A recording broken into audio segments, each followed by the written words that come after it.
छात्रों, आज हम प्राकृतिक संसाधनों का संरक्षण एवं प्रबंध conservation and management of natural resources के बारे में बात करेंगे। सबसे पहले इनके परिचय देता हूँ। प्राकृतिक संसाधन पारिस्थितिक तंत्र के मूल अवयव हैं, क्योंकि पारिस्थितिकी विज्ञान का आधार ही पारिस्थितिकी तंत्र तथा भौतिक पर्यावरण है।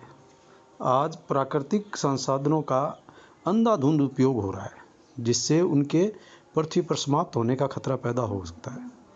पारिस्थितिकी तंत्र के संतुलन के लिए भी संसाधनों का संरक्षण आवश्यक है, क्योंकि प्राकृतिक संसाधनों का संरक्षण नहीं किया गया तो पारिस्थितिक परिवर्तन के फलस्वरूप पर्यावरण समस्याएं पैदा हो सकती हैं।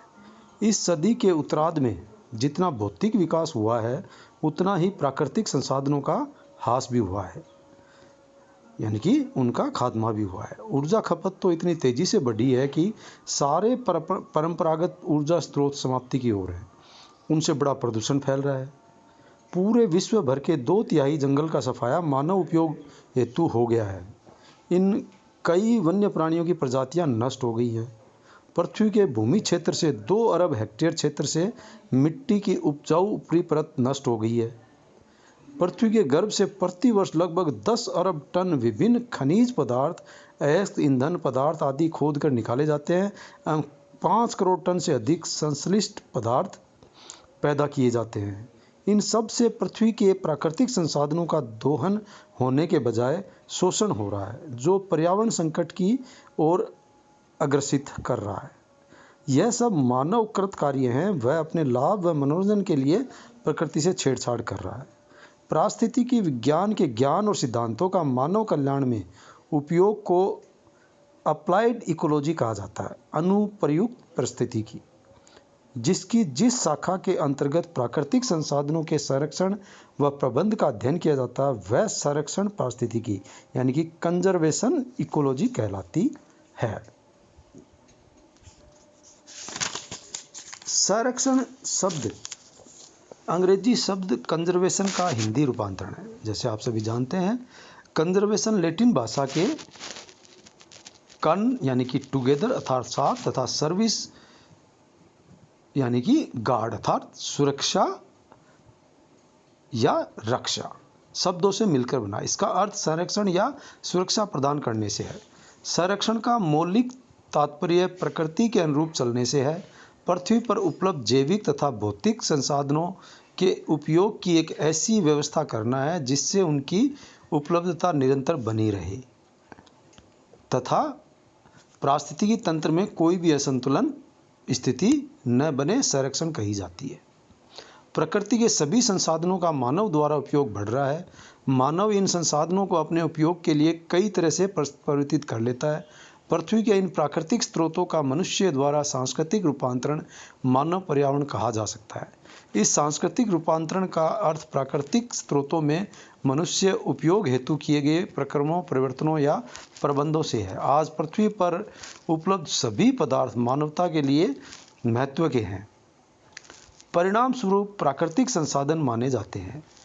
वाट 1973 ने संसाधन को इस प्रकार परिभाषित किया कि संसाधन किसी जीव समष्टि पॉपुलेशन या पारिस्थितिकी तंत्र की वह कोई भी आवश्यकता है जिसकी बड़ी उपलब्धता ऊर्जा संग्रह में सहायक होती है।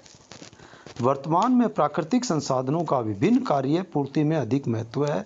प्राकृतिक संसाधनों का अभिप्राय उन साधनों से है जो प्रकृति की ओर से मानव को सामाजिक एवं आर्थिक क्रियाओं के लिए निःशुल्क प्राप्त है। ये सब संसाधन प्राकृतिक से निःशुल्क प्राप्त होते हैं तथा वर्तमान में ये सब संसाधन मानव जीवन के साथ इस तरह से संबंधित हैं कि इनकी कमी का कोई अन्य स्रोत पूरा नहीं कर सकता। प्राकृतिक संसाधनों को मुख्यतः 2 भागों में बांटा जाता है: रीन्यूएबल रिसोर्सेज नवीनीकरण संसाधन, नॉन रिन्यूएबल सोर्सेज यानी कि अनवीनीकरण संसाधन। इन दोनों तरह के संसाधनों का हम एक चित्र जो बना के आपको दिखाया हुआ है उसमें विस्तृत विवरण दिया गया है, उसको समझेंगे। नवीनीकरण संसाधन से वे संसाधन हैं जो हमें प्रकृति से निरंतर पुनः प्राप्त होते रहते हैं। इनके भंडार असीमित हैं तथा इनका निर्माण निरंतर होता रहता है तथा निकट भविष्य में इनकी कमी का कोई अंदेशा नहीं है। इसके अलावा इन संसाधनों में ऊर्जा पूर्ति हेतु पर्यावरण ये संतुलन एवं पारिस्थितिकी पुनर्जनन करने की क्षमता रहती है। अनवीनीकरण संसाधनों का एक बार ही उपयोग किया जा सकता है। वे सामान्यतः अजीवित वस्तुएं हैं और उपयोग के साथ साथ खत्म हो जाते हैं। इनका भंडारण वातावरण में सीमित है तथा इनके वर्तमान दोहन दर को देखकर इनका भविष्य सरलता से आंका जा सकता है। इसके अलावा इनकी पुनर्स्थापना नहीं होती है या पुनर्स्थापना की गति बहुत ही मंद होती है। जैसे चित्र में दिखाया हुआ है, प्राकृतिक संसाधनों में नवीनीकरण संसाधन और अनवीनीकरण संसाधन।